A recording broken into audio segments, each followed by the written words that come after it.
So for foam rolling your IT bands, one of the things you're gonna do is just prop the foam roll underneath of the hip to start. Your IT band stretches from the hip attachment all the way down to this outside of the knee. So you're gonna foam roll up and down the IT band several times to start with. So just get onto your side, and keeping this other foot in front of the leg that you're working on will help to take off some extra pressure. If you want it to be a little more intense, you can stack your legs and roll this direction.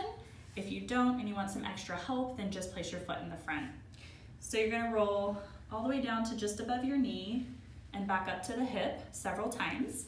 And then after, you're gonna start up at the top and just find a sore spot, which is usually not very hard to do, and relax your leg into that muscle. So I'm trying to have this leg just almost go limp. Once I find that the trigger points that I'm laying on are relaxed and released, then I will just inch slowly forward and roll down a little bit till I get to the next pressure point. Once I get to that pressure point, same thing. I'm just gonna relax into it, and I'm gonna continue to do this all the way down the IT band. The IT band is really tight. If you think about a hinge at the knee and a hinge at the hip, and a rope that's stretching from one to the other, if you unhook that, you tie it in a few knots and then try to hook it again to both attachments, it's gonna create so much pain trying to stretch that length. So rolling the foam roll all the way along that muscle will really help to loosen some of those knots.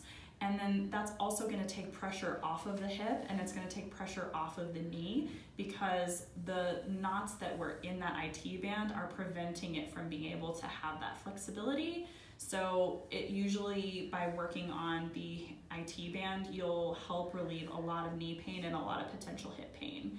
So again, just moving down slightly further, letting your leg relax into this next spot. You're gonna do that all the way down till just above the knee. And then once you're finished with that, go ahead and give it a few more rolls all the way up and down again, just to finish off the IT band.